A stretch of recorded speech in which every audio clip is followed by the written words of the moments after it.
wassalatu wassalamu atamani akmalani alal mab'usi rahmatan lil alamin wa ala alihi wa ashabihi wa man sara ala nahjihi ila yaumiddin amma ba'd. Uhayyikum bitahiyatil Islam. Assalamualaikum warahmatullahi wabarakatuh. Baik teman-teman semua yang dimuliakan oleh Allah Subhanahu wa taala, kita lanjutkan kembali kajian kita. Dan sebelumnya kita mohon pada Allah Subhanahu wa taala semoga Allah memberikan kita semua taufik dan hidayahnya untuk memahami apa yang kita pelajari dan juga untuk bisa mengamalkan apa yang telah kita ketahui. Baik teman-teman semua yang dimuliakan oleh Allah Tabaraka wa Ta'ala, pada pertemuan sebelumnya kita telah membacakan perkataan atau tulisan daripada penulis rahimahullahu ta'ala, yang mana terakhir yang membaca siapa?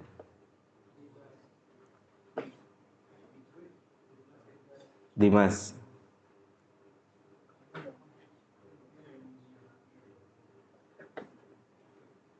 Sekarang Mas Hendra ya? Ini pakai peci? Herman. Mas Herman bawa buku terakhir sampai halaman berapa?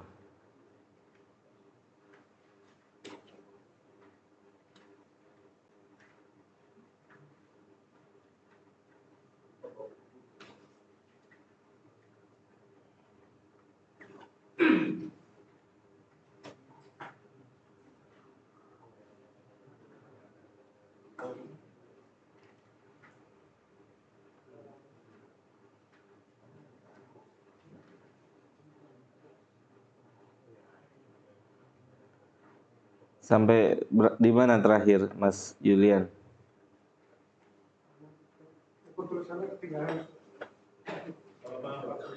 49, Mas Hendra Herman.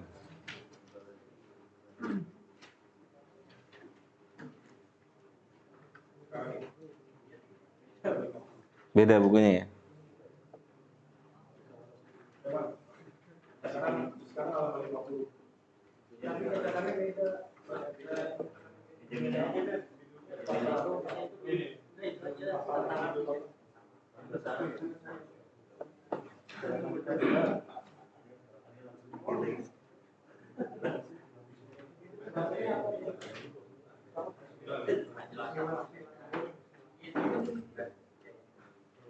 Ya. Bismillahirrahmanirrahim.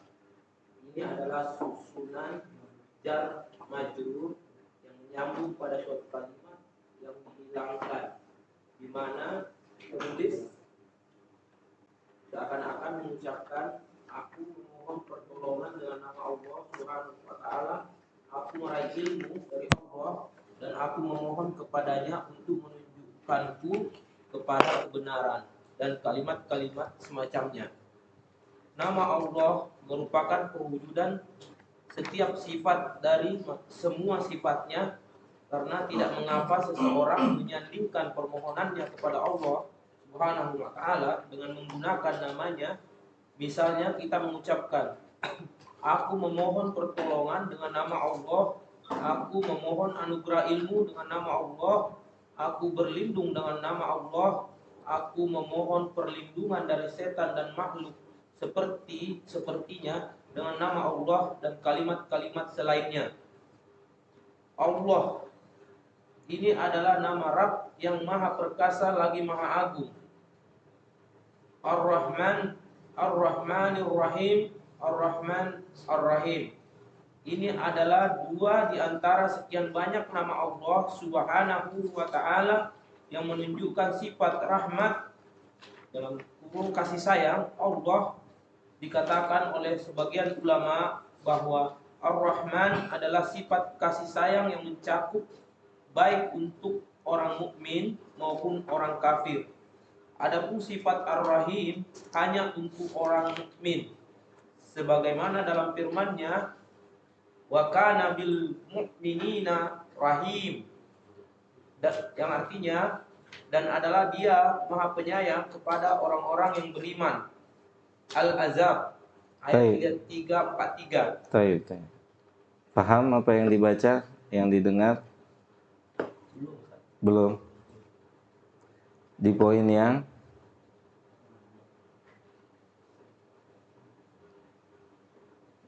gimana teman-teman semua yang menyimak?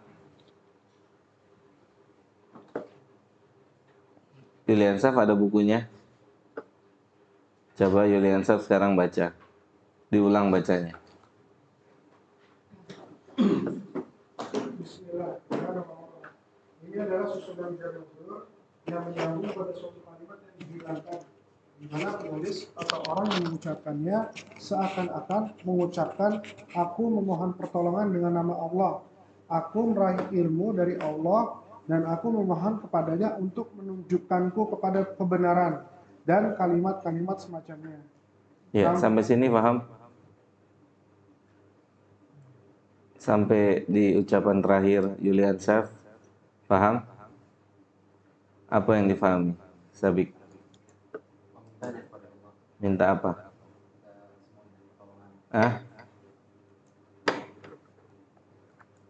Minta apa Sabik?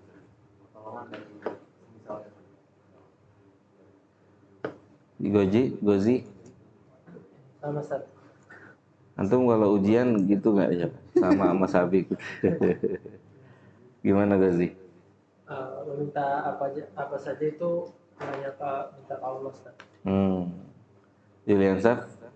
Dengan pengucapan kata Bismillah itu sudah maknanya itu sama seperti kita memohon pertolongan kepada Allah. Dengan kalimat-kalimat aku meraih ilmu dari Allah dan sekian. Iya. Walaupun hanya dengan kata-kata Bismillah. Walaupun hanya dengan. Maksudnya sudah mencakup dengan kata Bismillah itu dia tuh maknanya tuh luas. Baik. Kalau antum siapa? Fajar ya? Fajar.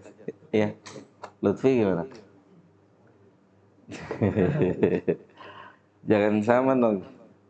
Gimana Lutfi? Yuda gimana Yuda?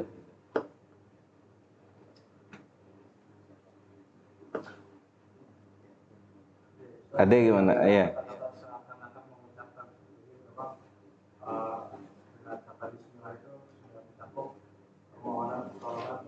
Kesimpulannya apa? Apa Yuda? Adek gimana? Kesimpulannya dari lafadz sampai yang Yulian Saf baca apa kesimpulannya? Kesimpulannya, jadi ketika kita memohon, meminta tolong, diawali dengan kata Bismillah aja sudah cukup. Sudah mencakup semuanya. Terus Adriel gimana Adriel? Kesimpulannya totalitas tawakal. Kata para ulama gitu. Totalitas dalam bertawakal. Nah ini yang kadang-kadang kita nggak pahami. Iya. Kita bilang Bismillah tapi ragu-ragu. Ya nggak? Kita mau melangkah tapi ragu-ragu. Maka kalau kita sudah mengetahui suatu ilmu tentang apa saja, sudah jelas ilmunya, arahannya sudah jelas, maka setelah itu kita akan mengerjakannya kan? Berusaha mengamalkannya. Tentu beramal berdasarkan ilmu, bukan berdasarkan hawa nafsu. Ilmu itu apa Gozi? Pelajaran Ustaz. Ilmu itu pelajaran. Antum siapa namanya? Lupa. Irlan gimana? Ilmu itu apa Irlan? Sesuatu yang harus kita pahami. Sesuatu yang kita pahami. Ada yang lain? Apa? Taib.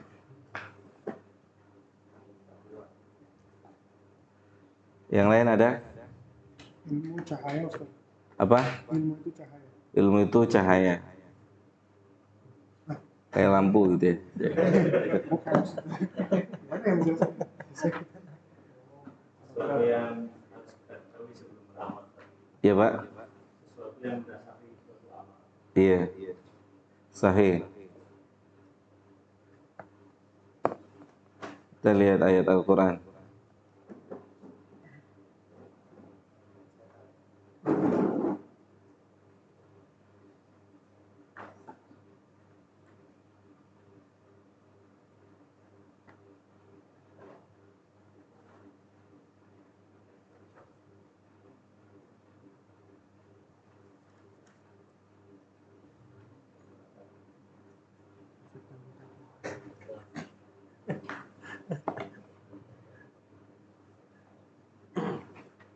Kita lihat dalam surah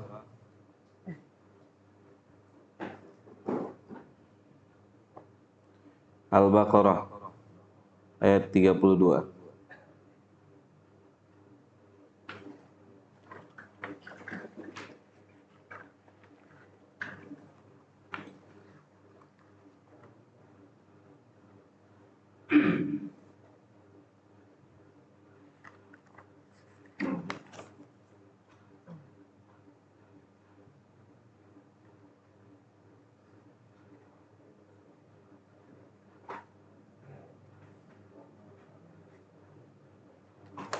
Al-Imam Asy-Sya'bi, Imam Sya'bi, salah seorang imam tabi'in,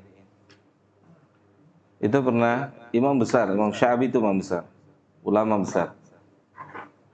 Imam Sya'bi itu pernah ditanya, terus jawabnya nggak tahu. Banyak pertanyaan datang ke dia, dia jawab nggak tahu. Sampai suatu ketika ada orang datang dari jauh, merasa sedikit kecewa karena Sya'bi selalu jawab nggak tahu. Kemudian orang berkata, antum nggak malu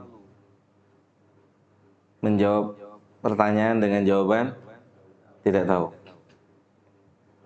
Kemudian Sya'bi membacakan surat Al-Baqarah ini. Qalu subhanaka la ilma lana illa ma 'allamtana. Kenapa anda mesti malu bilang nggak tahu kalau malaikat saja pernah mengatakan saya nggak tahu. Kecuali apa yang Allah ajarkan kepada saya. Paham nggak? Julian Chef. Kata Imam Sya'bi, kenapa mesti malu menjawab sesuatu dengan jawaban tidak tahu? Kalau malaikat pernah mengatakan la ilma lana illa ma'allamtana. Itu Imam Sya'bi, imam besar. Yang dikatakan oleh para ulama perbedaan beliau dengan para sahabat itu hanya pada pertemuan sahabat dengan Nabi. Saking apa? Saking berilmunya Asy-Sya'bi rahimahullahu ta'ala. Yang beliau punya majelis, padahal sahabat masih hidup. Innaka antal alimul hakimu. Kemudian dinisbatkan ilmu kepada Allah Jalla dzikruhu. Kata Syekh Muhammad Shalih Al-Utsaimin rahimahullahu ta'ala, yang dimaksud dengan ilmu adalah idraku syai' ala ma huwa alaihi.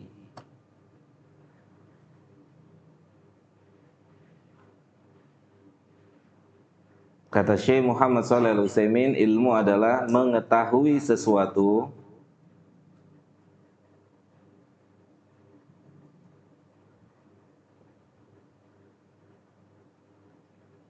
dengan pengetahuan yang benar. Dengan pengetahuan yang benar.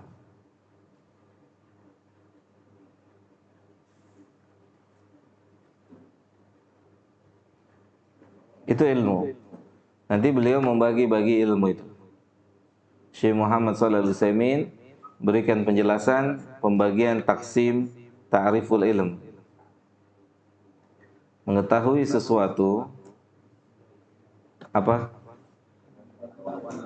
Dengan pengetahuan yang benar. Contoh misal, sederhana. 2 tambah 2 berapa? 4. Saat orang menjawab 2 tambah 2 sama dengan 4, berarti ilmu yang diketahui adalah benar. Tidak diragukan lagi. Perlu adanya penelitian nggak untuk mengetahui 2 tambah 2 itu 4? Perlu dong. Perlu nggak diteliti? Diteliti dong. Agar kita meyakini 2 tambah 2 itu 4. Mungkinkah ada orang yang bilang 2 tambah 2 4,5 atau 3,5? Mungkin atau tidak? Mungkin. Tapi kan semua akan bisa terbuktikan dengan adanya penelitian. Penelitian dan penelitian. Gitu. Contoh sederhana lagi. Saat antum masuk ke ruang ujian, kemudian keluar dari ujian, ditanya sama teman antum, gimana soal ujiannya, bisa dikerjakan? Jawabnya apa? Bisa. Tapi kan belum dinilai. Benar nggak? Tapi belum dinilai. Begitu keluar hasil nilainya, berarti pengetahuan kita tidak tepat. Ya nggak? Makanya kata Syekh Muhammad Shalih Al-Utsaimin, ilmu itu mengetahui sesuatu sesuai dengan yang sebenar-benarnya. Sesuai dengan yang sebenar-benarnya. Yang tidak menyelisihi apa yang diketahui oleh ahlul ilmu. Itu ilmu. Itulah ilmu.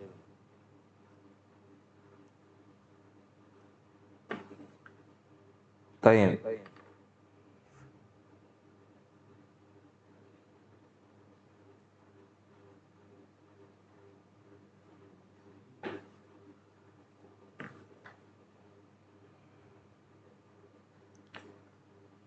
Jadi di sini kata para ulama ada pelajaran tentang totalitas tawakal kepada Allah saat lisan kita mengucapkan lafaz Bismillah. Sehingga apa? Sehingga apapun hasilnya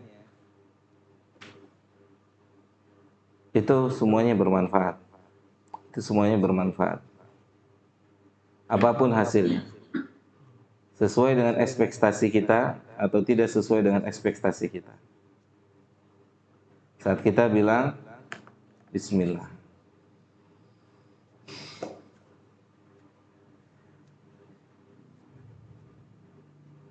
Paham sampai sini? Jelas teman-teman? Coba baca lagi Yulian Saf. Bismillah. Ya. Bismillah, dengan nama Allah.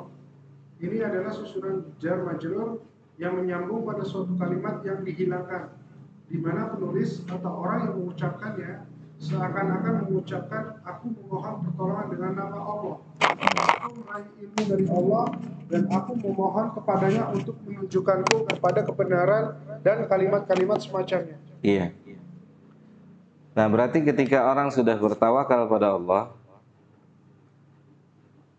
sebelum seseorang bertawakal, berarti dia harus tahu ilmu dulu. Benar tidak tawakal? Ya enggak?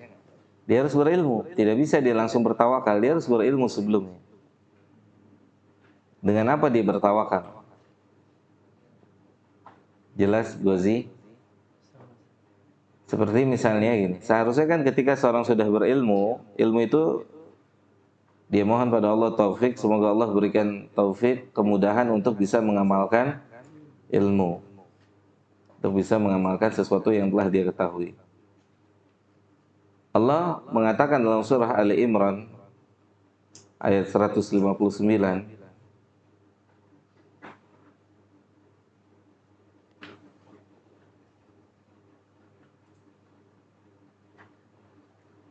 kata Allah Subhanahu wa taala,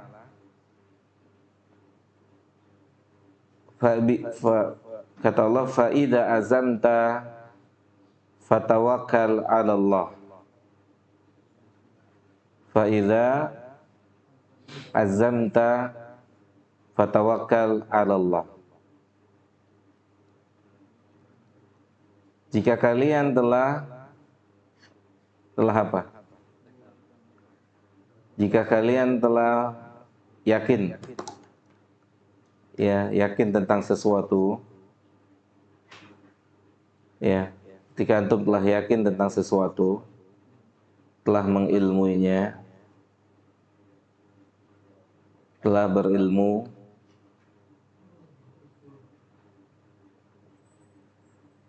maka kata Allah, fatawakkal. Dah, tawakal sama Allah, serahkan semuanya kepada Allah Jalla dzikruhu subhanahu wa ta'ala. Ketika kita punya ilmu,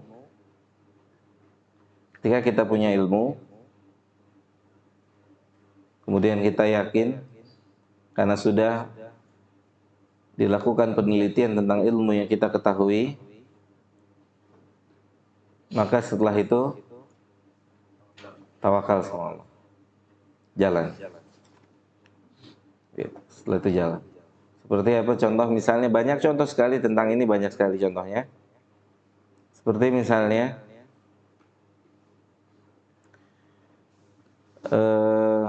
seseorang yang memutuskan untuk menikah misalnya. Untuk menikah. Tentunya di antara kendala orang yang belum menikah itu banyak ya. Kendalanya banyak.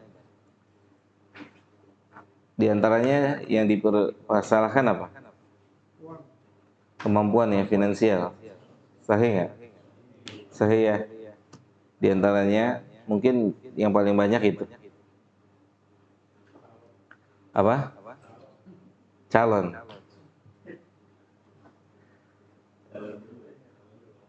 Kayak gini, Syekh bin Bas itu pernah, kata Syekh Abdul Razak, ini nasihat buat saya dan buat kita semua. Jadi Syekh bin Bas itu pernah menjawab telepon. Orang menceritakan tentang masalah rumah tangga. Menceritakan masalah rumah tangga. Begini, istri saya begini, punya kekurangan ini dan itu. Jawaban bijak dari Syekh bin Bas apa? Kata Syekh bin Bas, tidak ada bidadari di dunia ini. Gak ada bidadari di dunia ini. Jawaban singkat tapi penuh dengan makna. Antum mau cari kesempurnaan pada pasangan laki atau perempuan, itu gak akan pernah ketemu. Gak akan pernah ketemu. Antum mau mencari itu, gak akan pernah ketemu. Karena bidadari itu bukan ada di sini. Tempatnya bukan di sini. Siapapun. Kalau yang dicari adalah kesempurnaan, maka kekecewaanlah yang akan terjadi setelah pernikahan. Kekecewaanlah yang terjadi setelah pernikahan. Kenapa? Karena setelah menikah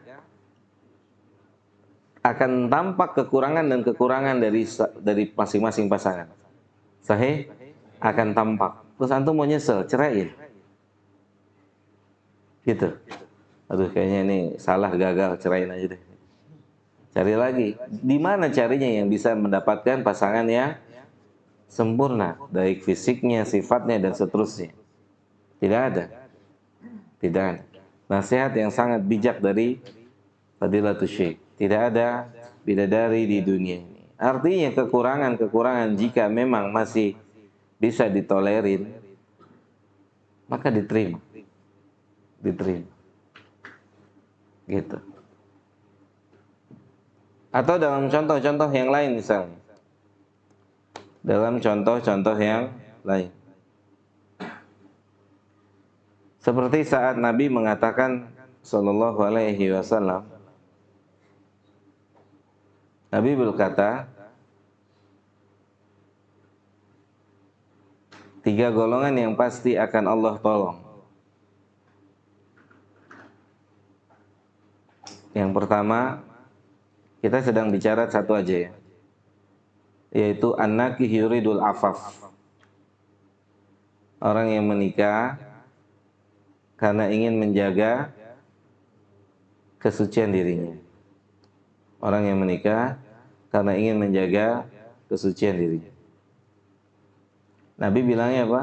Salasatun haqqun alaihim aunullah.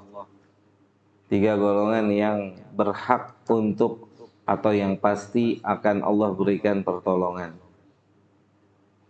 Ini ilmu atau bukan? Ilmu atau bukan? Yang bicara siapa? Nabi sallallahu alaihi wasallam. Maka setelah itu ilmu itu kata Allah, fa idza azamta fatawakkal 'ala Allah. Jika kalian telah membulatkan tekad, maka tawakal. Tawakal pada Allah Subhanahu wa taala. Buktikan hadis ini. Apakah Nabi berbohong dalam hadis ini? Berbohong atau tidak? Ya. Tapi juga jangan sampai salah di dalam memahami hadis ini. Kadang orang berpikir begini, buktinya Allah nggak tolong apa-apa. Saya nggak punya ini, saya nggak punya itu setelah menikah misalnya. Mungkin nggak orang akan bilang begitu? Berarti dia salah di dalam memahami. Saya kemarin kajian, ada yang tanya gini, Ustadz, ada kalanya masalah-masalah duniawi itu lebih besar daripada masalah-masalah akhirat. Saya bilang nggak pernah dalam rumus. Nabi kita tidak pernah atau agama kita tidak pernah mengatakan urusan dunia itu bisa lebih besar daripada urusan akhirat. Nggak ada. Nggak ada. Kalau orang menganggap ada satu urusan dunia lebih besar dari urusan akhirat, berarti ilmu yang diketahui belum benar. Nggak ada urusan dunia itu bisa mengalahkan besarnya urusan sesudah kematian kita tuh nggak ada.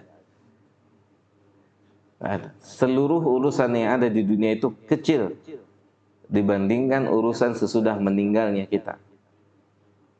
Itu besar. Sangat besar. Makanya kalau orang menjadikan kebutuhan hidup di dunia ini sebagai penghalang untuk belajar ilmu agama atau ketaatannya pada Allah, kasih tahu pada dia, kebutuhan dia sesudah mati jauh lebih besar. Kebutuhan yang tidak bisa dipenuhi kecuali oleh dirinya sendiri dan amal solehnya. Mafhum? Tidak akan pernah mungkin ada keurusan dunia yang bisa lebih besar daripada urusan sesudah kematian kita. Kalau orang ada yang menganggap kebutuhan kita di dunia ini bisa lebih besar daripada kehidupan sesudah kematian kita, berarti ilmunya belum benar. Keliru. Salah kaprah dalam memahaminya. Ketika orang salah di dalam memahami ayat, katanya Allah akan tolong misalnya. Buktinya saya ngontrak, terus nggak punya ini, nggak punya itu. Mungkin akan berkata demikian? Sangat mungkin ya. Berarti bisa kita katakan apa yang difahami dari hadis itu salah. Salah. Kenapa? Penjelasan para ulama, pertolongan Allah itu tidak identik atau pertolongan terbaik Allah itu tidak berkaitan dengan dunia ini. Pertolongan terbaik Allah untuk manusia adalah orang ditolong untuk bisa taat sama Allah. Itu dia. Walaupun secara materi gimana? Gak punya apa-apa, miskin, gak makan sehari 2 hari. Jelas? Makanya kan yang diminta sama Nabi SAW pada Allah apa Gus? Allahumma a'inni ala dzikrika wa syukrika wa husni ibadatika. Itu yang diminta sama Nabi kita Muhammad SAW pada Allah Subhanahu wa taala. Jadi kesimpulannya dari apa yang tadi dibaca adalah kesempurnaan tawakal kepada Allah Subhanahu wa taala. Setelah tawakal, serahkan semuanya kepada Allah. Apapun hasilnya, itu yang terbaik. Itu yang terbaik. Terus antum mau bilang, ternyata saat saya udah berusaha belajar, tetap nggak bisa, antum mau bilang Allah salah gitu? Atau ada, nggak mungkin, pasti ada orang yang akan salah memahami gitu. Saya udah tawakal, saya udah doa, kok tabrakan misalnya gitu. Paham nggak? Kok tabrakan? Kok motornya hilang? Kok mobilnya hilang? Kok begini? Kok begitu? Paham deh maksudnya? Orang kan berpikir, kadang orang itu berpikir, dan memang bukan sedikit, banyak. Orang berpikir setelah dia bertawakal pada Allah, hasilnya sesuai dengan ekspektasi dia. Kebaikannya sesuai dengan kebaikan yang dia duga atau yang dia prediksi. Paham nggak maksudnya? Dia berdoa, ya kan? Sepenuhnya tawakal sama Allah, ternyata hasilnya itu sama sekali tidak ada di bayangannya. Apakah dia tetap konsisten hatinya atau dia sudah mulai goncang? Gimana coba? Gimana Williamsa? Goncang. Goncang. Iya Pak, siapa namanya Pak? Parahadian. Pak Rudi gimana Pak Rudi? Goncang nggak Pak Rudi? Goncang. Goncang. Goncang. Mulailah hati ini mulai menyalahkan Allah. Dan mulai lagi ragu dalam berdoa pada Allah. Paham nggak maksudnya? Berdoa, meminta, ternyata hasilnya tidak sesuai dengan ekspektasi. Berarti harus ada yang diperbaiki dari apa? Dari pemahaman tentang ini. Harus ada yang diperbaiki pemahamannya. Agar apa? Agar apa teman-teman? Agar kita tetap berprasangka baik sama Allah Jalla dzikruhu subhanahu wa ta'ala. Itu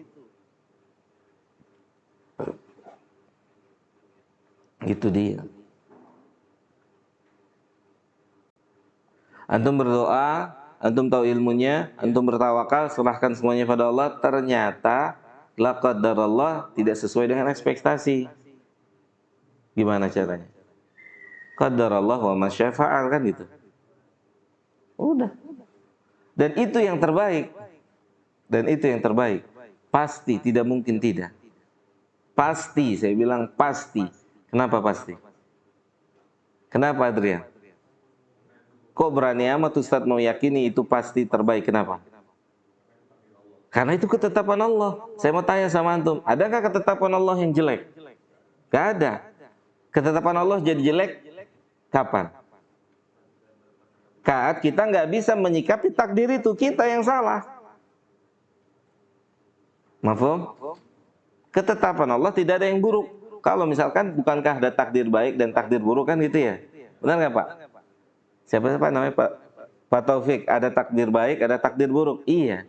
Tapi takdir yang dimaksud dengan takdir buruk, antum harus pahami.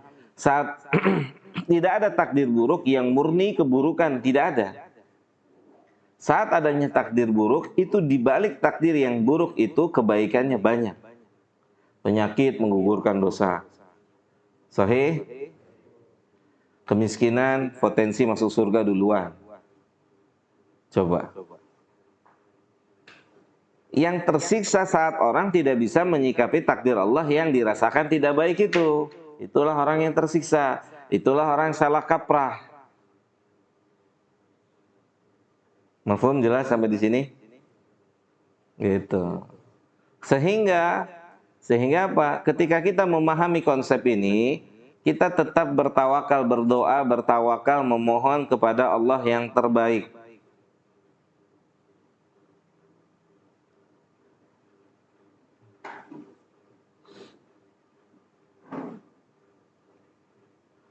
Jelas sampai di sini? Mafhum? Misalnya kita mau membeli sesuatu, udah dirancang-rancang, sudah diprediksi, ilmu antum, kita tahu ilmu, kayaknya kalau yang ini itu baik nih buat saya nih, sudah diprediksi nih. Kan begitu ya biasanya kita ya, ini yang terbaik nih, sudah kita prediksi. Ternyata hasilnya tidak sesuai dengan apa yang kita inginkan. Berarti Allah lebih tahu yang ini tidak baik buat kita, ilmu kita salah. Itu yang harus kita terima dari apa yang diputuskan oleh Allah. Mafhum, jelas?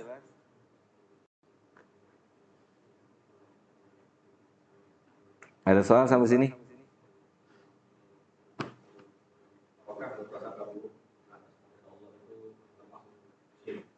Bisa masuk jatuh dalam kekufuran.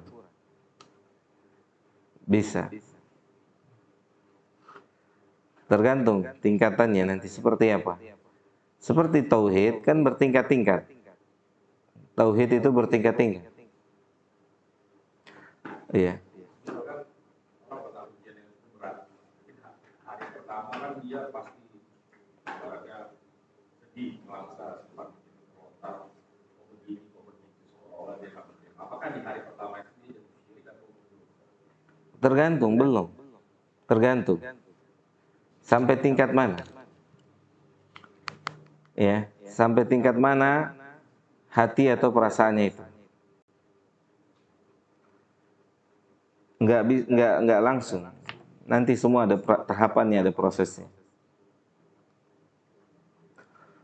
Ada misalnya banyak lah ya kondisi-kondisi demikian yang harus kita ketahui, harus kita ilmui. Sehingga kita bertemu dengan Allah dengan membawa hati yang selamat. Dengan membawa hati yang selamat, hati yang bersih. Kebersihan hati yang pertama yang harus ada dalam diri kita itu tidak punya prasangka buruk pada Allah. Itu dia. Bagaimana besok kita meninggal dunia, terus kita bawa prasangka buruk terhadap takdir yang telah Allah tetapkan untuk kita. Kita akan ketemu Sang Pencipta kita, cepat atau lambat. Dan Sang Pencipta kita tahu seluruh isi hati kita. Iya nggak? Tahu nggak? Terus bagaimana kita berhadapan dengannya, kita membawa keraguan misalnya. Makanya kan Nabi bilang, sudah Nabi kabarkan, innallaha la yaqbalu du'a min qalbin lahinin. Nabi mengatakan Allah tidak akan pernah mengabulkan doa dari orang yang punya hati yang lalai. Hati yang ragu-ragu. Antum minta sama Allah, tapi hati antum ragu-ragu. Jawabannya sudah dikasih tahu sama Nabi. Allah nggak akan kabulkan. Gitu. Allah, kenapa nggak dikabulin Pak Rudi? Hah? Pak, kalau saya minta sama Bapak nih, saya bilang gini, tapi Bapak bisa nggak? Bapak seneng nggak gitu? Jujur aja coba. Ngambek bahasanya, Bapak kecewa nggak? Lu minta tolong sama gue, tapi ragu-ragu sama gue. Mendingan minta tolong sama yang lain. Ya nggak, bener nggak Om Jan? Gitu. Mafhum? Makanya Allah Jalla Dzikruhu itu sampai mengatakan tidak akan mengampuni orang yang mati bawa kesyirikan. Jelas Pak ya, ilustrasinya jelas ya. Makanya kesalahan kita itu ketika kita berkomunikasi dengan Allah selalu direct. Maaf, selalu delay maksud saya. Selalu nggak langsung. Selalu melalui proses. Proses sudah gagal semuanya baru angkat tangan. Ya nggak? Selalu diawali dengan usaha ikhtiar, dan tidak diiringi dengan berdoa. Karena sudah semakin tinggi kemampuan dan skillnya, sudah cukup. Itu kekurangan kita. ternyata skill dan kemampuan kita tidak dapat menolong kita, barulah saat itu keumuman manusia, ya Allah, gimana lagi?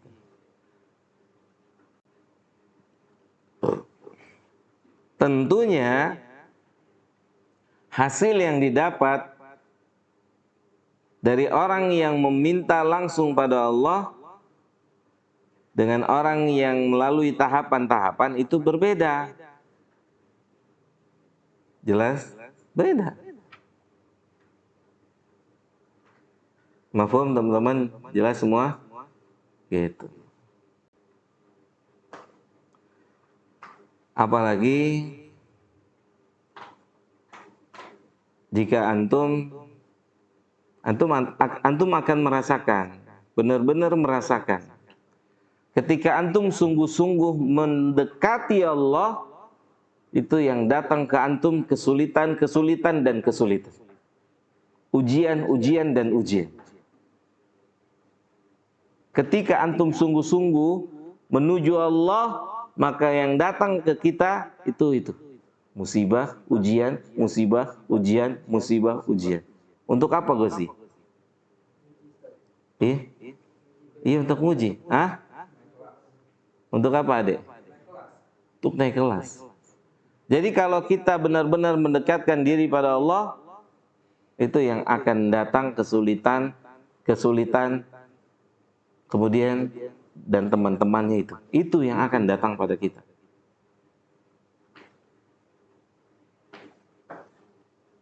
Untuk apa? Untuk membuktikan benar atau tidak kita.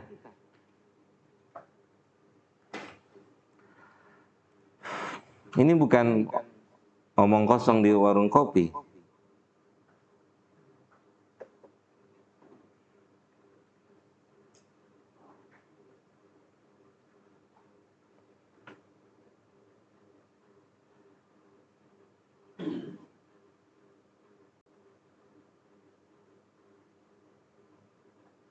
Antum melihat firman Allah dalam surat Al-Baqarah ayat 214.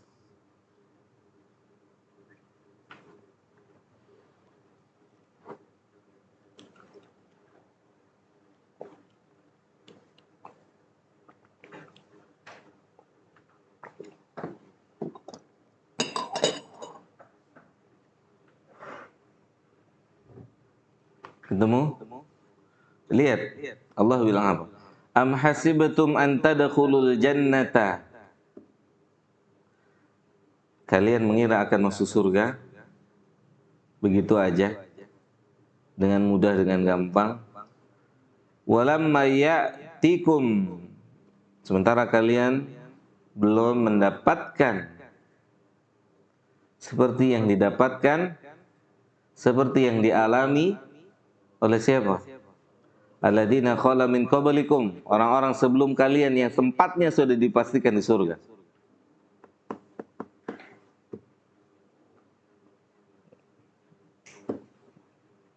Kata Allah apa? Massathumul ba'sa. Tuh. Itu penghuni surga tuh. Gimana? Yang pertama, Julian Syaf. Mereka mengalami apa? Sengsara tuh yang luar biasa tuh. Wadarra, kemudian penderitaan. Apa lagi? Wazulzilu, goncang, jiwanya goncang. Wah, kok begini amat hidup? Goncang. Mulai apa? Mulai goncang. Mulai mau keluar dari ujian. Fitrah. Semakin orang semakin cerdas diuji terus kan, pusing palanya kan? Pusing ya? Ujian lagi. Ya udah kalau nggak mau ujian, gimana? Kalau nggak mau ujian, udah putusin aja sekolahnya, selesai gitu ya, resign gitu kan, udah selesai, antum bebas ujian. Tapi kemampuan antum cuma sampai di situ. Tidak teruji kan? Tidak teruji.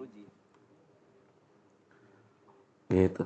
Kita ilustrasi lah ya dari SD, dari kelas 1 naik kelas 2 kan ada ujian ya. Ujian lagi ke kelas 3, kelas 4, ujian lagi. Capek tuh, capek nggak anak-anak itu? Capek. Kita ngalamin ya. Mendingan gak usah sekolah aja deh. Capek ujian, belajar terus kan gitu. Terus SD, SMP, SMA begitu ujian. Diuji terus sama Allah. Bener gak mau masuk surga? Sampai goncang tuh sampai wazul zilu hatta yaqular rasulu walladzina amanu ma'ahu. Sampai diucapkan sebuah ucapan oleh Rasul dan orang yang bersamanya yaitu Abu Bakar, kapan pertolongan Allah kira-kira datang? Pertolongan Allah itu pasti datang. Yang jadi masalah apa? Apa Ilham ya? Irlan. Yang jadi masalah apa? Yang pertolongan Allah itu pasti datang, tidak mungkin tidak. Yang jadi masalah apa? Sanggup nggak kita bertahan sampai datangnya pertolongan Allah itu? Sanggup nggak kita? Itu dia. Makanya ini di antara filosofi, kenapa doa yang diminta atau yang sering diucapkan oleh Nabi, ya muqallibal qulub. Kan yang membuat orang bisa tetap mempertahankan dirinya istiqomah hatinya. Kalau hatinya sudah mulai goyang amalnya. Ya enggak? Kalau hati seseorang sudah mulai belok kanan dan kiri, udah goyang amal lahiriahnya goyang. Yang bisa bikin konsisten tuh apa yang ada di dalam hati. Dia motor penggerak utama lahiriah kita.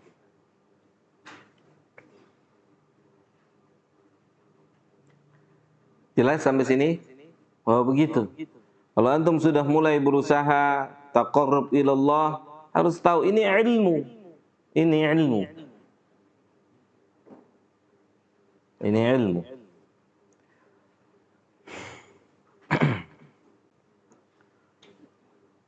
Allah ingin membuktikan benar nggak? Benar atau tidak?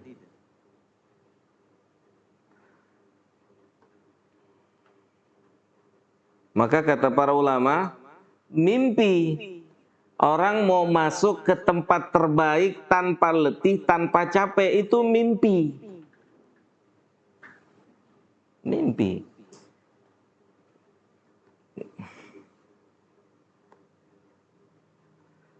Mimpi orang mau juara kelas, nggak rajin baca, nggak rajin belajar, itu mimpi aja di siang bolong. Real nggak? Capek nggak mereka? Antum jangan pikir Imam Syafi'i itu kalau baca buku, tangan kanannya tutup gini. Karena kalau dibuka, itu hafal yang dibuka. Syafi'i rahimahullah. Kalau kita beratus-ratus kali nggak hafal-hafal. Ya Om Jun ya. Syafi'i itu kalau baca buku, itu tangannya nutup satu halaman berikutnya. Kalau diangkat langsung masuk kepalanya. Maka kata Imam Malik, saya lihat ada cahaya dalam diri antum. Maka jangan antum padamkan dengan maksiat. Jangan antum padamkan cahaya itu dengan maksiat. Sulit, susah. Susah nggak? Susah nggak? Sangat susah. Sangat susah. Gimana? Kita yang dilihat aurat setiap hari ya Londi ya. Yang dilihatnya luar biasa ya Pak ya. Subhanallah. Luar biasa.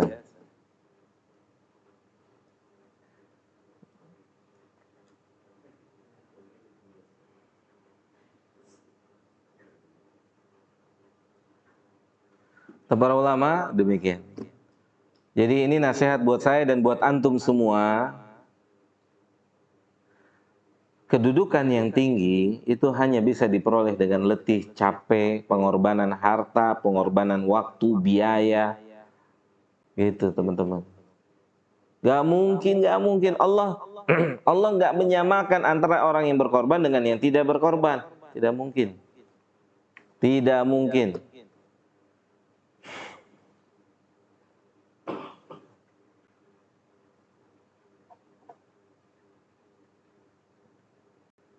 Orang yang nebeng sama orang yang apa? Bahasanya gitu. Orang yang nebeng sama orang yang mencurahkan apa yang dia punya itu beda. Nebeng artinya ini bukan nebeng motor mobil ya, bukan. Jelas maksudnya? Cuman ngikut gitu, nggak ada pengorbanan hartanya, nggak ada pengorbanan waktunya, tenaganya.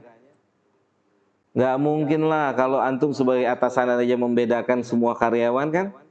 Benar nggak Om? Dilihat, diberikan apresiasi. Dia si fulan apa nih andilnya, hartanya. Si fulan tenaganya, si fulan waktunya. Dan dari seluruh pengorbanan ini kan beda-beda tingkatannya. Sahih? Tingkatannya beda-beda. Kalau antum sebagai pimpinan aja membedakan, bagaimana lagi dengan Allah? Tidak mungkin Allah menyamakan. Tidak akan pernah mungkin Allah menyamakan. Abadan selama-lamanya. Ayat yang kita hafal, surat apa ini? Inna ma'al usri, surat apa? Al-Insyirah. Tuh lihat tuh. Di antara tafsiran ayat ini apa? Apa Gozi? Ya ada kesulitan pasti ada. Tafsir siapa itu? Iya, itu dia. Kan ditanya tafsir, nggak ditanya apa pendapatnya Gozi. Oke? Di antara tafsir ayat ini apa? Kata para ulama menjelaskan dalam tafsirnya, inna ma'al usri yusra. Yusra itu kebahagiaan, kemenangan yang akan manusia peroleh di mana? Surga. Al-usr adalah kesulitan yang manusia rasakan di mana? Dunia. Itu di antara tafsiran ulama. Mafhum? Jelas? Gitu.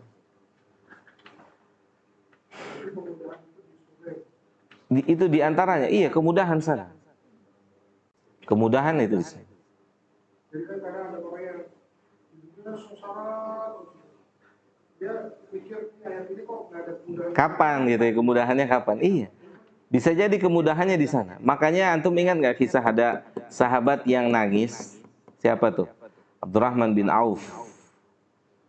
Saat diberikan makanan-makanan lezat, nangis dia. Dia bilang Mus'ab bin Umair itu pejuang Islam yang meninggal syahid. Saat dia meninggal, ditutupin tubuhnya ya. Kalau palanya ditutupin, kakinya kelihatan. Kakinya ditutup, palanya kelihatan. Itu Mus'ab bin Umair. Orang yang lebih baik dari kita. Kata Abdurrahman, bukan kita, maksudnya kita yang sekarang. Tapi dia yang semasa dengannya.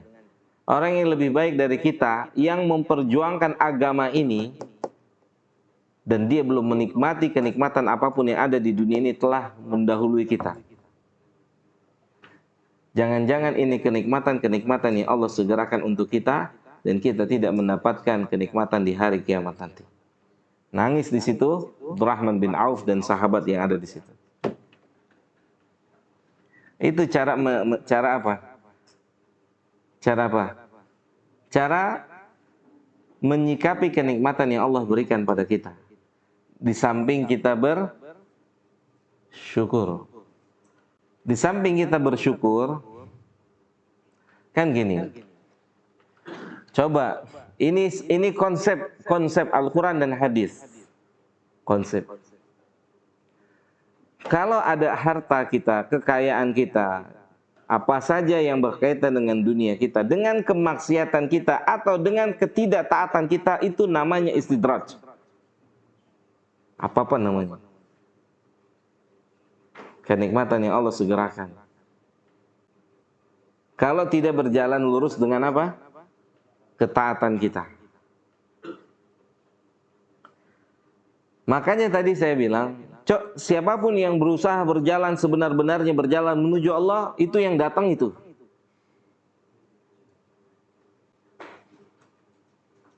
Paham?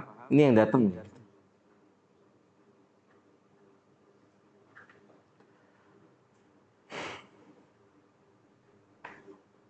Ujian lagi, ujian lagi, ujian lagi, ujian susah. Terus. Konsep ini harus kita pahami. Kenapa harus dipahami, Pak? Biar kita bisa istiqomah. Enggak salah kaprah. Mafhum? Biar kita bisa istiqomah.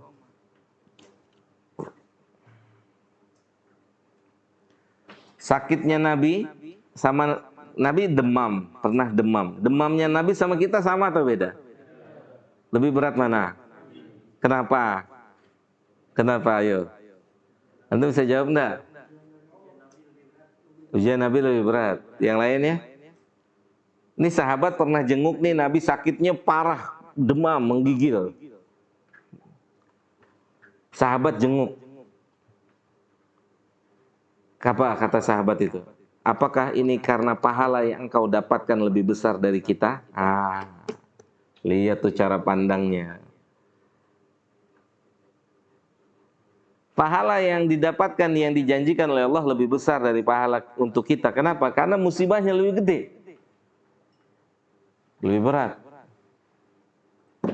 Berarti ini kaidah juga. Mungkin nggak ada manusia yang ujiannya lebih berat dari Nabi? Gak mungkin. Abadan. Pernah antum nggak masak 2 minggu berturut-turut, 2 bulan berturut-turut? Pernah nggak? Nabi pernah nggak? Nggak mungkin ada ujian yang lebih besar dari Nabi. Kalau ada ujian lebih besar dari Nabi, berarti levelnya di atas Nabi dong. Jelas? Mafhum?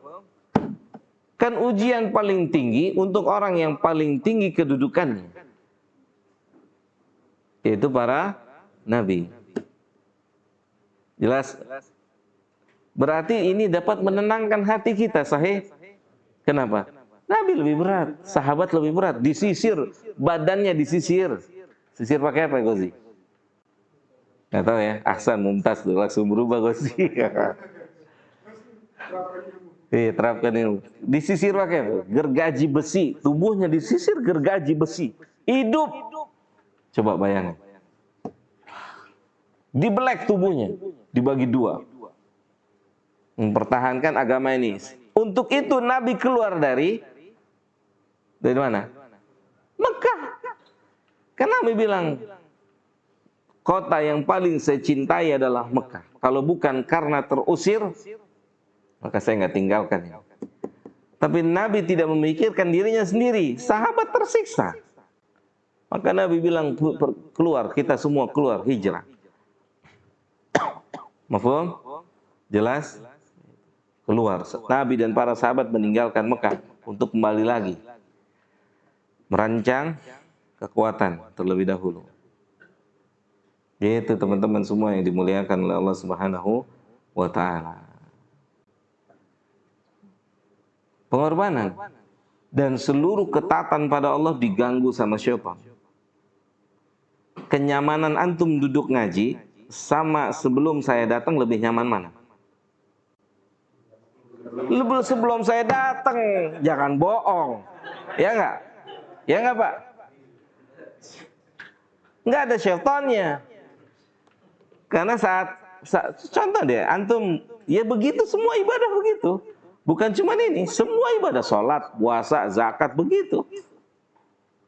Saat sudah mendekati waktu melakukan amal tuh syaitannya semakin dahsyat tuh. Uang lu cuma segini, lu kira-kira aja mau infak segitu tuh. Siapa yang ngomong, Di? Setan.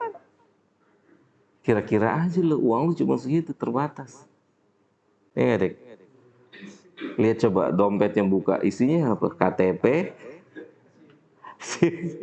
stnk.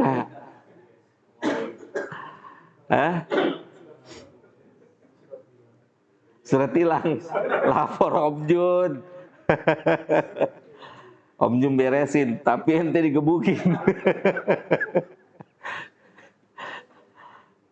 Yang lucu ditilang pakai member MGICT gitu ya. Bikin malu Om Jin. Gimana Om kira-kira? Ditolongin kamu? Kata Om Jin nggak apa-apa saya tolongin, tapi nginep di sini 3 hari gitu. Jadi apa tuh? Jadi apa nggak tahu. Jelas ya teman-teman ya.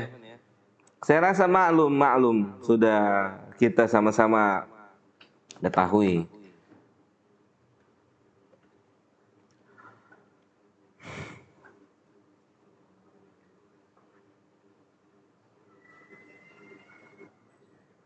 Lihat ya, kita buktikan.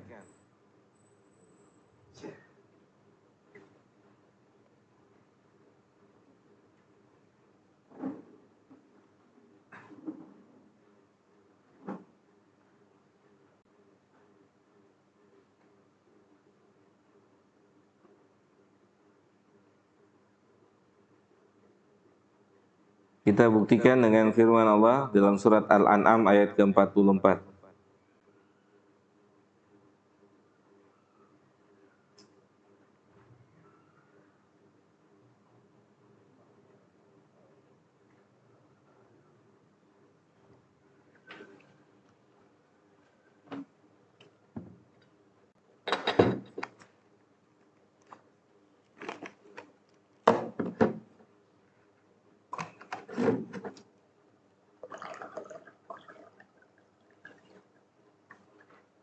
Ketemu?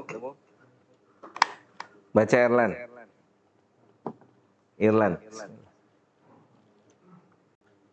Maka tatkala mereka melupakan peringatan yang telah diberikan kepada mereka, kami pun membukakan semua pintu-pintu kesenangan untuk mereka. Taib. Yang berkaitan dengan kesenangan apa? Duniawi. Falamma nasu ma dzukiru bihi fatahna 'alaihim abwaaba kulli syai'in. Sejauh mana kita melupakan Allah, tidak berinteraksi dengan Allah, yaitu berhubungan dengan apa? Dengan kesenangan-kesenangan dunia. Gitu. Dengan kesenangan-kesenangan dunia. Jelas sampai di sini? Maka semakin jauh, mohon izin, itu melihat. Anda sampai pusing, bukan pusing karena belum ketemu jawabannya dulu, kurang lebih 10 tahun yang lalu, atau 15 tahun yang lalu lah ya. Cari, alhamdulillah walillahilhamd, segala puji milik Allah. Kenapa ini orang-orang non-muslim ini kaya-kaya? Iya nggak? Benar nggak? Yang harga pagernya aja, harga rumah, harga pagernya doang tuh. Insya Allah tuh. Kenapa ini? Ternyata antum tahu ada hadis Nabi secara spesifik, antum buka Riyadhus Shalihin nanti di rumah. Nabi bilang, orang mukmin itu ketika dia beramal saleh, maka Allah berikan 2 ganjaran untuk dia. Ganjaran di dunia wa iddikhar fil akhirah. Tidak diberikan semuanya di sini. Wa ammal kafiru, adapun orang-orang kafir non muslim, kata Allah, kata Nabi, ketika mereka melakukan kebaikan, maka Allah balas kebaikannya sempurna di sini. Kes. Itu bukti keadilan Allah. Subhanallah. Allah adil, bayangin tuh. Padahal mereka enggak nyembah Allah. Tapi kalau mereka berbuat baik, Allah berikan kebaikan. Kes. Di penghujung Nabi bilang apa? Sehingga Allah tidak punya hutang buat mereka nanti di hari kiamat. Mereka akan melihat orang-orang yang beriman itu diberikan ganjaran-ganjaran oleh Allah, sementara mereka menonton. Paham? Karena semua sudah mereka dapatkan di mana? Di sini. Ini jawabannya. Maka kalau antum mau cepat kaya,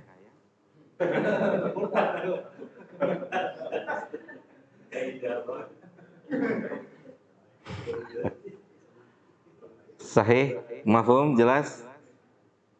Jelas? Ini Nabi yang bilang sallallahu alaihi wasallam. Tenang hati kita. Antum tahu yang antum dapatkan saat antum mendekati Allah dengan totalitas apa? Bukan banyak, tapi berkah. Bukan banyak, berkah. Kita lihat. Kita buktikan.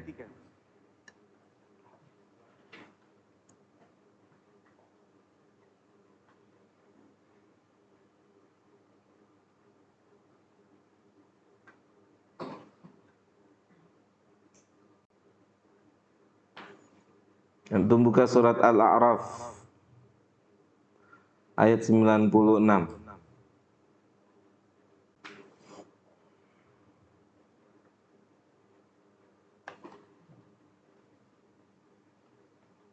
Ketemu?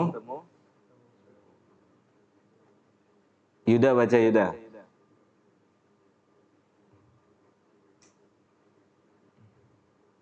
Dan sekiranya negeri beriman dan bertakwa. Oke, beriman dan bertakwa. Kalau yang tadi saat manusia melupakan ya, menjauh dari Allah, fatahna alaihim ya kata Allah Subhanahu wa taala, Allah bukakan abwaaba kulli khairin. Di ayat ini ketika orang mendekat pada Allah, oke? Ketika manusia mendekat dengan Allah, kepada Allah dia mendekat taqarrub ilallah. Beriman dan bertakwa, mendekatkan diri terus pada Allah. Apa yang akan mereka dapatkan? Baca lagi. Pasti kami akan melimpahkan kepada mereka berkah. Keberkahan, oke? Mafhum? Itu dia. Bukan banyak tapi berkah. Hartanya dikit tapi setiap tahun bisa umroh. Itu berkah kan? Berkah atau tidak? Dan ada sebagian manusia yang hartanya kalau secara nominal itu harusnya bisa haji atau umroh, tapi sekalipun belum pernah berangkat. Antum kira gampang? Bukan cuma urusan fulus. Karena mau datang ke sono jadi apa? Jadi duyufur rahman, tamunya Allah. Undangannya itu langsung dari langit. Antum kira mudah? Sama masuk masjid. Kalau Allah nggak undang, walaupun rumah antum berhadapan dengan toa masjid, oke?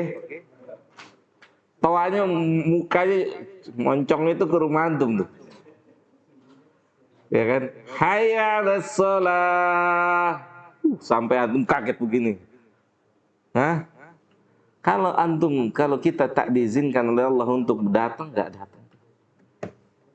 datang. Susah jemaah. Susah teman-teman, semua susah. Semuanya di tangannya Allah Jalla dzikruhu. Jadi antum lihat, ketika antum mulai mendekatkan diri antum pada Allah, yang antum dapatkan keberkahan. Berkah. Saya mau kasih ilustrasi sedikit. Kemarin waktu saya safar itu, ketemu dengan salah seorang ustadz. Saya tanya tentang seorang syekh, karena dia itu salah satu murid dekat dengan syekh. Syekh, bukan yang ngisi kemarin. Gimana kabar Syekh? Saya bilang itu. Alhamdulillah, beliau dan 4 orang istrinya serta 40 anaknya dalam keadaan sehat walafiat. Saya bilang, gimana? Apa? Coba sebut. Kalau 4 istri masih biasa, 40 anaknya. Yuda, berapa Yuda? 40 Yud, anaknya 40 Yuda. 4, tadi udah bilang.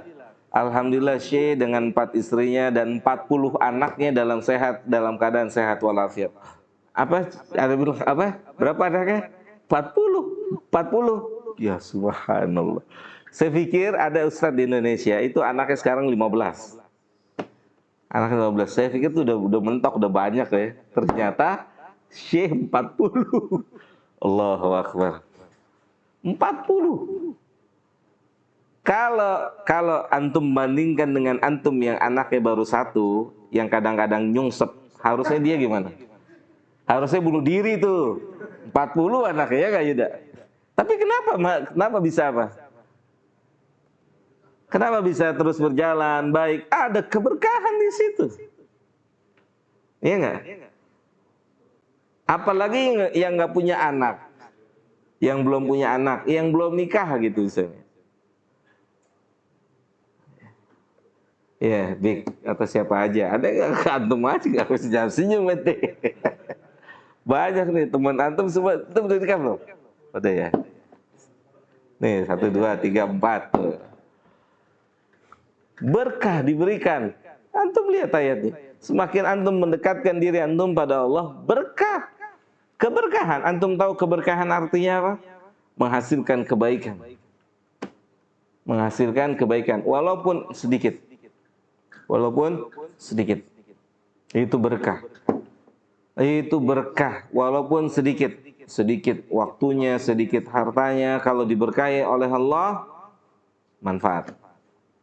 Manfaat. Insyaallah. Ini yang dikejar dalam hidup, berkah. Yang kita kejar dalam hidup apa? Keberkahan. Antum punya istri diberkahi, para akhwat punya suami diberkahi, punya anak diberkahi, nggak punya anak diberkahi, waktunya diberkahi, berkah. Gitu. Jelas Julian Syaf? Jadi Julian Syaf anaknya berapa? 2. Nyungsep? Nyungsep. Seharusnya yang 40 bunuh diri tuh ya. 40 Julian Syaf, 40. Hah? Gak kebayang.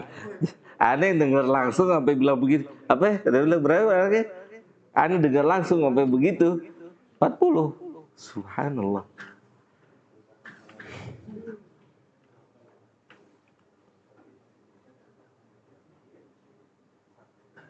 Oke, berarti yang harus kita cari teman-teman semua adalah keberkahan. Keberkahan itu hanya bisa diperoleh dengan apa? Ketaatan, nggak ada yang lain. Antum lihat waktu Allah syaratkan apa? Walau ana ahlal qura amanu wattaqau. Itu Allah cuma minta 2. Beriman, bertakwa. Deketin diri kita pada Allah, Allah kasih keberkahan. Dari mana keberkahnya? Minas sama'i wal ardi. Keberkahan dari langit dan bumi. Gitu. Begitu. Jelas ya? Bukan banyak, tapi berkah. Bukan banyak. Berkah. Ada lagi yang mau tanya? Sampai sini ada lagi yang mau bertanya?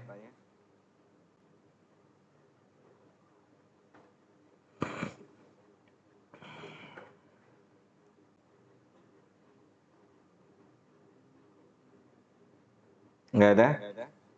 Saya rasa cukup dulu ya. Sampai sini mudah-mudahan manfaat buat saya dan buat kita semua. Wassallallahu ala nabiyina Muhammadin wa ala alihi wa sahbihi ajma'in. Subhanakallahumma bihamdika la ilaha illa anta astaghfiruka wa atubu ilaika. Assalamualaikum warahmatullahi wabarakatuh.